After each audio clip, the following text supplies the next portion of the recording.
नमस्कार, मैं हूं जय कृष्ण कुमार और आप देख रहे हैं निष्पक्ष द इम्पार्शियल न्यूज़। आज मैं आपको व्यक्ति विशेष के रूप में एक ऐसे मेहमान से मिलवाने जा रहा हूं जो मारवाड़ी कॉलेज में एसोसिएट प्रोफेसर हैं। आपका नाम है डॉक्टर दीपो महतो। आप मारवाड़ी कॉलेज में फिजिक्स के प्रोफेसर हैं, एसोसिएट प्रोफेसर हैं। हम उनका स्वागत करते हैं। जी नमस्कार सर, आपका बहुत बहुत स्वागत है हमारे चैनल पर। थैंक यू जी। हम इनसे बात करना चाहेंगे। एक्चुअली हम इनसे बात करने के लिए इसलिए आए हैं कि इनका जो रहा है, एक जो पास्ट रहा है इनका, जिस तरह से आज ये प्रोफेसर के पद पर काम कर रहे हैं और आज गाइड कर रहे हैं कई सारे स्कॉलर्स को, रिसर्च जो कर रहे हैं स्टूडेंट्स, उनको ये गाइड कर रहे हैं। तो इनके पीछे की जो कहानी रही है यहाँ तक पहुँचने के पीछे, उन सब मुद्दों पर बात करेंगे। तो हम सर शुरुआत में जानना चाहेंगे, सर अभी आप टीएनबी मारवाड़ी कॉलेज में प्रोफेसर हैं, तो सर कितना क्लास में आप समय दे पाते हैं और कितना रिसर्च के पीछे आपका समय जाता है? जो मेरा रूटीन है क्लास का जी, उसमें तो जो रूटीन के अनुसार मैं क्लास ले ही लेता हूँ और रिसर्च का काम मैं कॉलेज में नहीं करता हूँ। ओके। रिसर्च का काम मैं घर पर क्या करता हूँ। जब मैं यहाँ से कॉलेज से घर जाता हूँ तो रात में और फिर सुबह में रिसर्च का काम करता हूँ और वहीं पर हम अपने स्कॉलर को बुला करके उसको गाइड करता हूँ। चलिए, सर ने कहा कि जो इनके अंदर रिसर्च कर रहे हैं छात्र, उन्हें वो रात में खासतौर पर गाइड करते हैं और दिन का समय वो पूरी तरह से अपने छात्रों को देते हैं जो कॉलेज में अध्ययन करने के लिए आते हैं। इस बीच हम आपको बता दें कि इनका जो रिसर्च जो होता है, स्पेशल इनका भी रिसर्च चल रहा है और जो छात्रों को भी ये गाइड करते हैं, उनमें इनका विषय है एस्ट्रोफिजिक्स। जी सर, मैं सही हूँ? हाँ, एस्ट्रोफिजिक्स और थ्योरी ऑफ रिलेटिविटी, इस दोनों एक दूसरे से जुड़ा हुआ मैटर है और मैं इसी पर काम कराता हूँ। सर मैं जानना चाहूँगा, एस्ट्रोफिजिक्स जैसे नॉर्मल एक टर्म है, लेकिन एस्ट्रोफिजिक्स में किन किन चीज़ों पर आप काम कर रहे हैं, अगर हमारे दर्शकों को बता पाएँ। एस्ट्रोफिजिक्स में मैं विशेष रूप से ब्लैक होल पर काम करता हूँ जी। और मुझे खुशी की बात यह है कि जब 2005 में आइंस्टाइन शताब्दी मनाया जा रहा था, उसी समय जो मुझे पीएचडी का जो डिग्री मिला वह थ्योरी ऑफ रिलेटिविटी से ही संबंधित था। तो मुझे इस बात का गर्व हुआ कि यह डिग्री मुझे 2 साल पहले मिलनी थी, लेकिन ऑब्जेक्शन इस बात के लिए लग गया कि मैं नौकरी करता था तो मुझे 2 वर्ष छुट्टी पुराना था। तो 2 वर्ष छुट्टी पुराने में मेरा 2005 हो गया।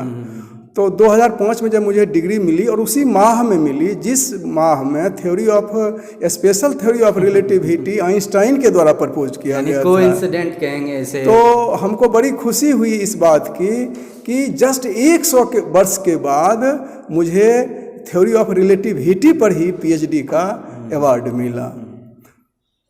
सर इस विषय पर मुझे जब बात कर रहे थे आप कि ऐसा हुआ, तो मुझे एक ख्याल आया, मैंने कहीं पढ़ा था, इत्तफाकन ही इत्तफाक नहीं होता, कुछ चीज़ें निर्धारित भी होती हैं, शायद वो उस हिसाब में होना था, इसलिए कुछ वक्त लगा उस चीज़ को आप तक पहुंचने में, वो डिग्री आप तक पहुंचने में। आपको बधाई है सर उस चीज़ के लिए। और जब ब्लैक होल की बात करते हैं सर, तो इसमें किन चीज़ों के बारे में आप अध्ययन करते हैं? ब्लैक होल क्या होता है? ब्लैक होल एक डेड स्टार है और ये डेड स्टार सुपरनोवा एक्सप्लोशन के बाद बनता है। जी जी जी। इसका वो तो तारों का सर जीवन काल का आखिरी दौर है, आखिरी दौर है ये। तो खास तौर पर सर कुछ खासियत है ब्लैक होल का, उसके बारे में बताना चाहें तो। एक्चुअली जो छात्र देख रहे होंगे, ब्लैक होल बड़ी सिग्निफिकेंट चीज़ है। तो ब्लैक होल के संदर्भ में जो इस बिग बैंग थ्योरी के अनुसार जो ये पूरा मेरा यूनिवर्स या ब्रह्मांड जो बना है वह प्रीमोडियल ब्लैक होल से बना है जी। तो प्रीमोडियल ब्लैक होल के कारण जो मेरा पूरा ब्रह्मांड बना है, तो आखिर जिस ब्लैक होल की हम बात करते हैं उस ब्लैक होल के बारे में लोगों को समझना चाहिए, आखिर ये ब्लैक होल है क्या। तो ये ब्लैक होल बहुत कम प्लेस में, बहुत कम जगह में, पॉइंट मास में, बहुत जगह पर, स्पेस में बहुत बड़ा मास जो उसमें कंसंट्रेटेड होता है। जी सर, मेनली ब्लैक होल जो है डेंसिटी बेस्ड है। ये जैसा सर ने कहा कि पॉइंट साइज, लेकिन वो डेंसिटी इतना तगड़ा हो जाता है, उसका इतना हार्ड हो जाता है कि वो छोटा सा कण अगर उसका उठाया तो कई किलोग्राम वो किसी इवन लाइट को भी अपनी ओर वो जी जी आकर्षित कर लेता जी जी है। बिल्कुल बिल्कुल सर। इसमें आपको मैं एक बात कहना चाहता हूँ कि Stephen Hawking black hole entropy के लिए जो मॉडल दिए, उस मॉडल को हम दूसरे मेथड से दिए। जी जी जी जी, जिसके कारण उस मॉडल के कारण मुझे कनाडा का एस्ट्रोफिजिक्स डिपार्टमेंट जो था वो हमको साइंटिस्ट अवार्ड दिया। ग्रेट। और जो कि आप गूगल पर जा कर के कोई भी आदमी उसको देख सकता है। ग्रेट। तो इस तरह से आपने देखा कि थ्योरीज, चूँकि साइंस ये हमेशा ऑप्शन खुला रखता है कि आप हर एक चीज़ को नए तरीके से बता सकते हैं जो प्रमाणिक हो। पीछे कही गई हर बात बदली जा सकती है अगर आप नए शब्दों को, नए बातों को, नए रिसर्च को प्रमाणित कर पाते हैं तो। सर, अब चूँकि फिजिक्स पर हम बात कर रहे थे, शायद जनसामान्य जो स्टूडेंट नहीं हैं उन्हें इस चीज़ का शायद समझ ना बन पाए, लेकिन सर हम जानना चाहेंगे, मेरा कहने का मतलब था शुरुआत ये कहने का कि आप सर आज प्रोफेसर हैं, जैसा मुझे जानकारी मिली है कि सर आपका जीवन काफ़ी स्ट्रगल पूर्ण रहा है। आप काफ़ी मतलब कहिए तो आर्थिक तंगी के बीच आगे निकल कर आए और आज इस तरह से आप बच्चों को शिक्षा प्रदान कर रहे हैं। सर थोड़ा सा पीछे चलकर कि आपका कहाँ पैतृक रहा, जन्मस्थान कहाँ रहा, आपकी शिक्षा दीक्षा कहाँ हुई और फिर आप कब से प्रोफेसर के रूप में काम कर रहे हैं? जहाँ तक मेरे जीवन में जो कठिनाई आई, सबसे पहले तो मैं ये कह देना चाहता हूँ कि मेरा जन्म बेगूसराय में भवानंदपुर गांव है, उसी गांव में मेरा जन्म हुआ। और मेरा फैमिली बहुत ही पुअर था। हमारे माता पिता, हमारे दादा सारे लोग मजदूरी का काम किया करते थे। अभी भी जो घर का रहने का ज़मीन अभी भी हम लोग को पूरे गोतिया में मात्र 1 कट्ठा है। और जो भी मेरा घर है अभी भी जो गैरमजरुआ ज़मीन होता है सरकार का, उसी में है। और हम अभी तो चाह करके 2-4 कट्ठा ज़मीन खरीद कर अकेला घर बना सकते हैं, लेकिन मुझे अपने ज़मीन से इतना प्यार है, जिस जहाँ पर हम जन्म लिए हैं, कि उसको हम छोड़ना नहीं चाहते हैं। और जिसके कारण वहाँ मात्र हम 600 स्क्वायर फीट में अपना घर बनाए हैं। और हम सोचे हैं कि नहीं, मुझे इसी भूमि पर मुझे रहना है। और दूसरी बात यह है कि पढ़ने के दौरान हम पढ़ाई करते थे, लेकिन गुरुजी क्लास में बहुत पीटते थे, जिसके कारण पढ़ने के लिए मन नहीं करता था। तो हम स्कूल जाना बंद कर दिए। तो मेरे दादाजी जो गाय के लिए, बैल के लिए कुट्टी उट्टी काट रहे थे घास का, तो हमको बैठा कर समझा रहे थे कि देखो, तुम कम से कम 5 तक पढ़ लो, ताकि हमको चिट्ठी दूसरे के यहाँ जो पढ़वाने के लिए जाना पड़ता है, तो कम से कम हम चिट्ठी दूसरे के यहाँ पढ़ाने के लिए नहीं जाएं। तो तुम क्लास 5 तक पढ़ लोगे तो चिट्ठी तुमको पढ़ने लिखने आ जाएगा, और ताकि हम किसी दूसरे के यहाँ चिट्ठी पढ़ाने के लिए नहीं जाएंगे। तो उस समय हम क्लास 3 में पढ़ते थे। तो हमको लगा कि 2 साल और पढ़ना है। अब 2 साल मार खा करके भी, गुरुजी से पिटाई करके भी, सो हमको 2 साल और पढ़ लेना है, ताकि हमारे दादाजी को या हमारे परिवार के किसी लोगों को किसी के यहाँ चिट्ठी लिखाने के लिए नहीं जाए। तो इसी तल्लीनता के साथ, इसी तत्परता के साथ हम पढ़ना शुरू किए। और जब पढ़ना शुरू किए तो हम धीरे धीरे पढ़ने में तेज हो गए। और तेज हो गए, फिर मेरी अभिरुचि आगे की ओर बढ़ने लगी। पढ़ने के दौरान होता था क्या कि मेरे पिताजी मजदूरी करते थे, तो मजदूरी से घर का पालन पोषण नहीं हो पाता था। तो हमें कुछ ज्ञान था, तो हम प्रायः क्या करते थे, 7-8 में भी पढ़ते थे, और गेहूं की भी कभी कटाई होती थी, जो कृषि कार्य थे उसमें जुड़े हुए हाथ बता देते थे, तो उसमें हम खेत काटने के लिए चले जाते थे, फिर धान काटने के लिए चले जाते थे, फिर कभी धान की बुआई होती थी, उसमें धान रोपने चले जाते थे। सर, कॉलेज की शिक्षा दीक्षा आपकी कहाँ से शुरू हुई? मेरी कॉलेज की शिक्षा दीक्षा जीडी कॉलेज बेगूसराय से हुई। इंटर और बीएससी हम वहीं से पास किए, और ऑनर्स हम डीएस कॉलेज कटिहार से किए। और जो बेगूसराय से मेरा घर की दूरी 17 किलोमीटर है, और 17 किलोमीटर हम साइकिल से आया जाया करते थे। उस समय साधन के तौर पर वही जगह, हाँ, साइकिल से ही आते जाते थे। और साइकिल की भी एक अजीब कहानी है कि मेरे पास पैसे नहीं थे। तो हमारे गांव में एक मुखिया जी थे, उनका नाम राजावली प्रसाद सिंह था। वे बाय कास्ट भूमिहार थे, वे भी कम्युनिस्ट में थे और हम भी उसी में रहा करते थे। तो हम उनको एक दिन कहा कि सर हमको जाने में काफ़ी दिक्कत होती है। तो उन्होंने कहा कि तुम मुझसे पैसा ले लो और एक साइकिल खरीद लो। उन्होंने मुझे 500 रुपया दिया और हम बेगूसराय में जा कर के 518 रुपया में साइकिल खरीद लिए और फिर उसी से कॉलेज आया करते थे। और जब मुझे नेशनल स्कॉलरशिप मिला करता था, तो जब मुझे नेशनल स्कॉलरशिप मिला तो हम मुखिया जी को जा कर के 500 रुपया दे दिए। मुखिया जी पैसा लेना नहीं चाहते थे, ज़बरदस्ती हम उनको पैसा दिए, लेकिन लेना नहीं चाह रहे थे, लेकिन हम उनको दे दिए। हम बोले कि अगर आप पैसा नहीं लेते हैं तो फिर अगला बार हम आपसे पैसा कोई मदद नहीं ले सकते हैं। वही बेचारे हमको अंग्रेजी भी पढ़ाते थे। जी, हम उनको भूल नहीं सकते हैं। तो सर कहाँ से ये जो प्रोफेसरशिप, यानी जो आपने इस तरह का कॉलेज में आकर पढ़ाने की सोची, ये क्या आपने उस समय कॉलेज में पढ़ते हुए सोची या फिर आपकी पढ़ाई होते गई आगे और फिर आप एक प्रोफेसर हो गए? जी, हम उस समय मुझ में राजनीतिक ज्ञान शुरू से ही था। जब क्लास 8 में पढ़ते थे तो जब कभी भी भाषण हुआ करता था बड़े बड़े नेताओं का, तो हम नेता लोगों का भाषण सुनने जाया करते थे। तो उसमें नेता लोग जो भी हों, लेकिन वे भाषण में तो अच्छी अच्छी बातें करते थे और उन सारी अच्छी बातों को मैंने फॉलो किया। जैसे कि सभी लोगों का अधिकार है जीना, सभी लोगों को आगे बढ़ना है, इक्वल अपॉर्चुनिटी की बात है। तो हम सोचे कि इक्वल अपॉर्चुनिटी सबको है तो हम भी क्यों नहीं बन सकते हैं। तो उस बनने की दिशा में कोई भी कठिनाई आई हम सभी को झेलते हुए आगे बढ़े हम। जी, भावुक होना स्वाभाविक है, क्योंकि जब हम पीछे झांकते हैं, जब उन दौर को याद करते हैं, जब दुखों के भंवर से हम गुजरते हैं, तो वो वाकई हमें भर्रा देते हैं, वो हमें कमज़ोर करते हैं। लेकिन बात है कि हम उससे निखर कर निकलते हैं, ये हमारी सफलता होती है, जैसा सर ने प्राप्ति की है।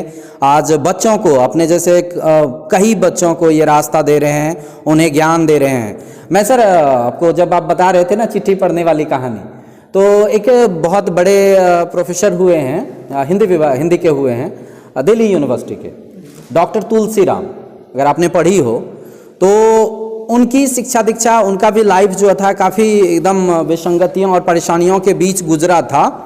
तो उनके दादाजी की भी इच्छा एकमात्र यही थी कि किसी तरह से चिट्ठी पढ़ना भर ये बच्चा मेरा सीख ले, ताकि जो दूर के, तो ये पहले की बहुत बड़ी ज़रूरत हुआ करती थी।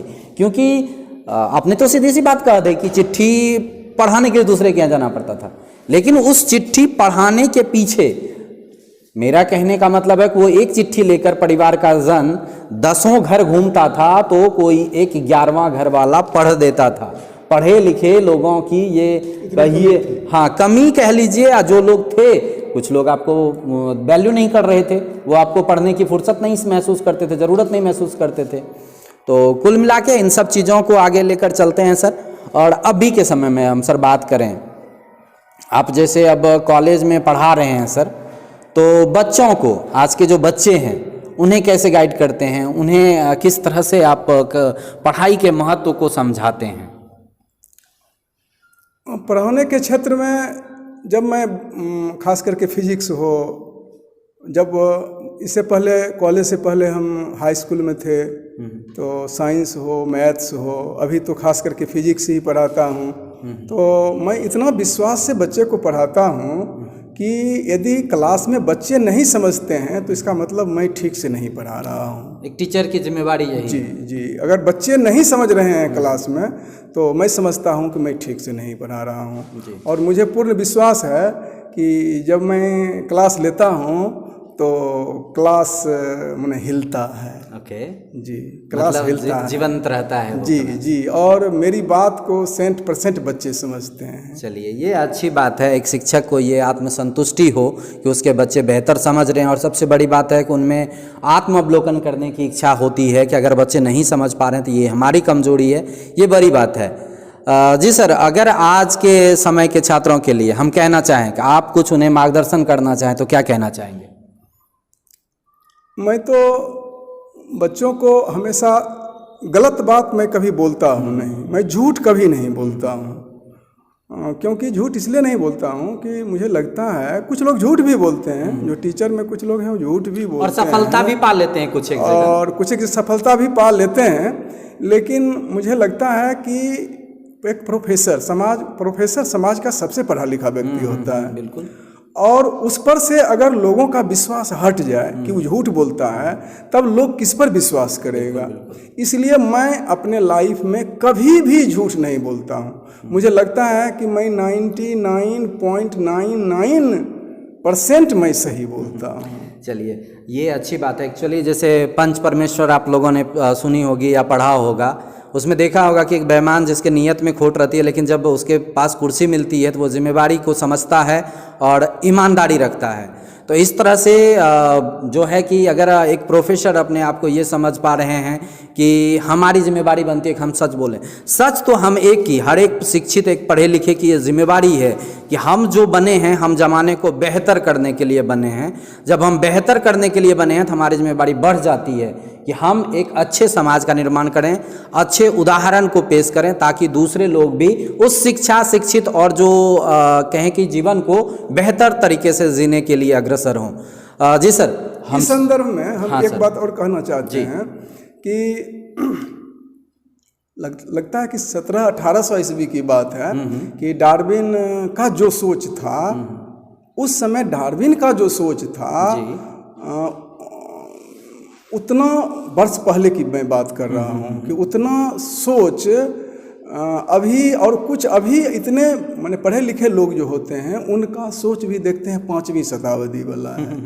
तो बड़ा दुख होता है कि डार्विन का जो सोच था अभी बहुत लोगों का सोच ऐसा नहीं हुआ है, लेकिन जो लोग अभी पढ़े लिखे हैं उनका सोच 5वीं शताब्दी वाला है। इससे बहुत दुख होता है। और हमको खुशी इस बात से होती है कि 200 वर्ष और आगे की सोच में रख करके चलता हूँ, इतना सोच लेकर चलता हूँ। जैसे फॉर एग्जांपल स्टीफन हॉकिंस को गॉड के एग्जिस्टेंस में विश्वास नहीं था। पूरे जो डार्विन का विकासवाद का सिद्धांत है, नेचर किस तरह से बना है, ये पूरा ब्रह्मांड किस तरह से बना है, सारा जी नेचर क्रिएचर जो भी है, जो एविडेंस पूरा साइंटिफिक दृष्टिकोण से जो एविडेंस मिला है, उसके आधार पर उन्होंने कहा कि एक गॉड का एग्जिस्टेंस नहीं है, ब्रह्मांड इस तरह से बना है, कोई भगवान नहीं बनाया है। तो मैं ब्लैक होल का जो मैं रिसर्च करता हूँ, मेरा रिसर्च अन्य रिसर्च से थोड़ा डिफर है। डिफर ये है कि मैं लोगों में वही सोच देना चाहता हूँ कि आप जो पौराणिक परंपरा के आधार पर आपका जो सोच है और उस सोच के आधार पर जो आप चल रहे हैं, तो वह गलत है। विज्ञान जो कहता है, वैज्ञानिक सोच जिस तरह का बात कह रहा है, उस बात को आप मानिए। हम बौद्ध धर्म के समर्थक हैं, हिंदू होते हुए भी बौद्ध धर्म के समर्थक हैं। इसलिए समर्थक हैं कि बौद्ध धर्म में कहता है कि किताब में जो बात लिखी हुई है उसको मत मानो। किताब में लिखी हुई बात को विज्ञान की कसौटी पर कसो। अगर वह बात विज्ञान की कसौटी पर सही उतरता है तो मानो, और सही नहीं उतरता है तो मत मानो।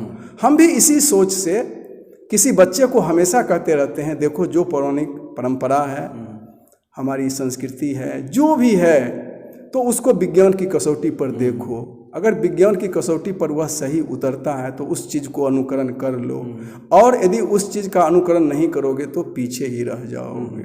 और मैं उसको अपने लाइफ में उतार करके मैं अभी दावा के साथ लोगों को कह रहा हूँ कि मुझे उसमें तो झोपड़ी का भी घर नहीं था, पूरा पानी से चूता था, एक ही घर में सारे लोग रहते थे।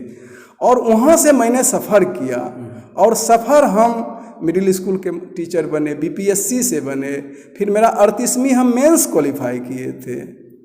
उसके बाद मेरा नहीं हुआ तो फिर बेट बिहार एलिजिबिलिटी टेस्ट हम दिए, उसमें फर्स्ट बार में, उसमें 52 डिस्ट्रिक्ट पूरे बिहार में हुआ करता था। पूरे बिहार में मेरा 12वां पोजीशन आया, और पूरे बिहार में मात्र 22 स्टूडेंट क्वालिफाई किए थे फिजिक्स में। उत्तर बिहार में BC 1 से हम अकेला क्वालिफाई किए थे, अत्यंत पिछड़ी जाति से। तो और उसके बाद मुझे मिडिल स्कूल में हुआ, फिर हाई स्कूल में 12 बरस रहे, गवर्नमेंट हाई स्कूल में रहे, अभी डीओ कहीं रहते, लेकिन मुझे लगा नहीं, मुझे प्रशासन में नहीं जाना है, मुझे शिक्षक बनना है। फिर मैंने बेट की तैयारी किया, बेट क्वालिफाई किया, प्रोफेसर बने। फिजिक्स का प्रोफेसर बनना भी कोई साधारण बात नहीं है, लेकिन हम लगे रहे और आज हम इंटरनेशनली एक साइंटिस्ट के रूप में उभरे हुए हैं। मैं नहीं कहता हूँ, आप गूगल खोलिएगा, गूगल में मेरा रिसर्च गेट में लगभग मेरा इम्पैक्ट फैक्टर 15 है, आप देख सकते हैं। मेरा 85 रिसर्च पेपर पब्लिश्ड हैं, जिसमें लगभग 50 इंटरनेशनल जर्नल में होगा। अभी तक हम 10 स्टूडेंट को पीएचडी करा चुके हैं और बहुत मदद करते हैं। कोई बच्चे हैं जिनके पास पैसे नहीं रहते हैं, देखते हैं गरीब हैं, तो हम उसको पैसा दे देते हैं। जी, मैं ये चीज़ नेक्स्ट सवाल पूछने ही वाला था कि जिस तरह से आपने परेशानियों का सामना किया है शिक्षा में, चूँकि आज भी दौर है जो कुछ लोग अब भी गरीबी के दौर में गुजर रहे हैं, तो क्या वैसे बच्चों के लिए आपकी तरफ से कोई सहयोग मिल पाता है? जी, मैं किसी भी जाति में विश्वास नहीं करता हूँ। जिसे मैं गरीब समझता हूँ मैं उसी को मदद करता हूँ, चाहे वो किसी जाति का हो। खास करके वैसे विद्यार्थी को जिसका फादर एक्सपायर कर गया है या उसकी माँ एक्सपायर कर गई है, तो खास करके वो किसी भी जाति का बिलोंग करता है, तो उस पर मुझे अच्छी भावना रहती है और उसको मदद करने के प्रति हम दिल से मदद करते हैं। चलिए, धार्मिक और जो मान्यताएं हैं वो सबकी अपनी अपनी होती है। विज्ञान अपने हिसाब से चीज़ों को वर्णित करता है और सबसे बड़ी बात है कि ज्ञान यही कहता है कि आप जिन चीज़ों को जान रहे हैं, जिन चीज़ों को देख रहे हैं, उसे अपने नॉलेज की दृष्टि से, अपने विज्ञान की दृष्टि से उसे कसौटी पर कसिए। सही है तो स्वीकार करिए, नहीं है तो आप ड्रॉप कीजिए। और सबसे बड़ा ज़रूरी है कि विज्ञान हो या ना हो, मानवीयता उसमें कितना महत्वपूर्ण है। अगर मानवीयता के लिए वो उपयोगी साबित हो रहा है तो आप उस चीज़ को आगे बढ़ाइए। और सर, मेरे तरफ से यही है कि आपने बहुत कुछ हासिल किया है और छात्रों को लगातार आप मार्गदर्शित कर रहे हैं। आपके जीवन में और भी बड़ी बड़ी सफलताएं जुड़े। रिसर्च चूँकि आप कर लेते हैं तो वो आपके लिए उपयोगी नहीं रह जाता है, वो पूरी सृष्टि, पूरे संसार के लिए, हर जो कल अध्येता आएगा उस सब के लिए एक लैंप के तरह काम करता है, एक दिशा निर्देशक की तरह काम करता है। इन सारी चीज़ों के लिए सर आपको बहुत बहुत बधाई है और हार्दिक शुभकामनाएं हैं आगे की भविष्य के लिए। हमसे बात करने के लिए बहुत बहुत शुक्रिया सर। अगर कुछ आखिर में कहना चाहें तो कहकर हम अपनी बात। Thank you. मैं कहना चाहता हूँ, जी सर, जो लोग सुन रहे होंगे इस बात को, मैं उनसे कहना चाहता हूँ कि आदमी से बढ़कर कोई नहीं। बिल्कुल, मानवीयता सर्वोपरि। आदमी कुछ भी कर सकता है। नेपोलियन बोनापार्ट कहा था कि यदि मेरी माँ पढ़ी होती तो मैं मतलब आकाश में सीढ़ी लगा देता। सही है, इस तरह की बात कहा था। मैं नथिंग इज इम्पॉसिबल, कोई भी इम्पॉसिबल नहीं है। हमारे जैसे लोग ही चांद पर गए हैं, हमारे जैसे लोग के प्रयास से ही आज मार्स पर लोग विमान जा रहे हैं। तो मैं लोगों से यही कहना चाहता हूँ कि आपको पेशेंस रखना होगा काम के प्रति। और आजकल के स्टूडेंट के संदर्भ में हम थोड़ा सा कहना चाहते हैं कि पेशेंस नहीं रखते हैं। मैट्रिक पास करेंगे जॉब चाहिए, इंटर पास करेंगे जॉब, मतलब जॉब के पीछे लगे हुए हैं। मैं उनसे कहना चाहता हूँ, एक मैसेज देना चाहता हूँ कि आप पढ़ाई करिए, जॉब आपके पीछे जाएगा। अगर अच्छी ज्ञान आपके पास हो जाएगा तो हर लोग आपसे संपर्क करेंगे, हर लोग आपको जानना चाहेंगे और किसी न किसी प्रकार का जॉब आपको मिल ही जाएगा। मैं यही मैसेज देना चाहता हूँ। जी सर, शुक्रिया। लेकिन एक सवाल इस बीच मेरे मन में उभर आया तो मैं चाहूँगा जवाब दे दें। आज के बच्चों में, खास तौर पर जो स्कूल में हैं या स्कूल से बाहर निकल रहे हैं, साइंटिफिक टेम्पर को कैसे विकसित किया जाए? वो साइंस की तरफ और जो साइंस की चीज़ें हैं उस तरफ कैसे बढ़ें, ज़्यादा कैसे प्रेरित हों? क्योंकि विज्ञान ही दिशा दे रहा है ज़माने को। या आपको लगता है इस संदर्भ में मैं कुछ निश्चित तौर पर कुछ विस्तृत ढंग से ये कहना चाहूँगा कि अभी प्रकृति में मैं नहीं कहता हूँ, ये मेरा मैंने साइंटिफिक डाटा बता रहा है कि अगर अभी से भी प्रयास किया जाए पृथ्वी को बचाने के लिए तो इतना पॉल्यूशन हो गया है कि मतलब पृथ्वी मतलब बचने को नहीं है। कुछ दिन के बाद लगता है कि विनाश हो जाएगा। तो वही बात मैं देख रहा हूँ अभी के युवाओं में। ये जो मोबाइल हो गया है और मोबाइल में जो कुछ दिन फ्री आपको डेटा जो मिला, प्रायः सारे लोग उसका गलत यूज करते हैं। सर वो तो दौर था, चलिए उस दौर में जैसे डेटा फ्री मिला, आज के जो नए बच्चे फिर आ रहे हैं उसे फ्री नहीं मिल रहा है, लेकिन संसाधन उपलब्ध है तो वो उस तरफ झुकाव महसूस कर रहे हैं। तो वो लोग करते क्या हैं, वो लोग इस तरह की सोच, जैसे मैं खुद एसोसिएट प्रोफेसर हूँ, फिजिक्स में हूँ, तो मैं देखता हूँ क्या कि फिजिक्स के प्रोफेसर भी गंगा स्नान करने चले जाते हैं। तो मान लीजिए कि एक हिस्ट्री के शिक्षक हों या सोशियोलॉजी के हैं, हम कुछ हिंदी के ऐसे शिक्षक को देखते हैं जिसमें साइंटिफिक सोच बहुत अधिक है। फिजिक्स के टीचर भी हैं, उनमें वैज्ञानिक सोच का अभाव है। तो ये वैज्ञानिक सोच की जो जागरूकता है समाज में, सरकार को इसको फैलाने की दिशा में काम करना चाहिए। चलिए, लेकिन जब देखिए इस संदर्भ में अगर मैं कुछ बात बोलता हूँ तो लोग इसको पॉलिटिकलाइज भी कह सकते हैं कि पॉलिटिकल काम करता है। जैसे मेरा कहना है कि मेरा कहना ये है कि जैसे लोग कोई मंदिर में, जैसे पंडित जी रहते हैं, पंडित लोग रहते हैं, तो अगर वे वहाँ पर राम का खिलाफ करेंगे, शंकर जी भगवान का खिलाफ करेंगे, तो वहाँ से लोग उनको हटा देगा। उसी तरह से कोई मान लीजिए मौलवी साहब हैं जो मस्जिद में रहते हैं, अगर वे मान लीजिए वहाँ पर मोहम्मद साहब का या अल्लाह का वे अगर खिलाफ करेंगे तो वहाँ से उसको भगा देगा। तो मेरा कहना है कि उसी तरह से फिजिक्स हुआ, विज्ञान के जो लोग हैं, तो विज्ञान के लोग हैं और विज्ञान के अनुरूप काम नहीं कर रहे हैं। वहाँ तो ठीक है, मंदिर है तो मंदिर के अनुरूप काम हो रहा है, वहाँ मस्जिद है तो वहाँ मस्जिद के अनुरूप वहाँ काम हो रहा है। तो यहाँ पर भी तो जो विज्ञान के लोग हैं तो विज्ञान के अनुरूप काम हो रहा है, करना चाहिए। अगर विज्ञान के अनुरूप काम नहीं करते हैं तो उनको भी वहाँ से भगा देना चाहिए। तो होता क्या है, वो लोग वैज्ञानिक सोच के डेवलप करने की बात, नौकरी करते हैं, पैसा मिलता है, काम करते हैं, पढ़ा कर चले आते हैं। कभी भी बच्चों में फोर्स रूप से भी ये नहीं कहना चाहते हैं कि मतलब वैज्ञानिक सोच ये है और दुनिया इस तरह से बनी है और ऐसा करने से तुम्हारा विकास नहीं होगा, सोसाइटी का विकास नहीं होगा। तुम्हारा तो खैर विकास होगा ही नहीं और सोसाइटी का भी विकास नहीं होगा।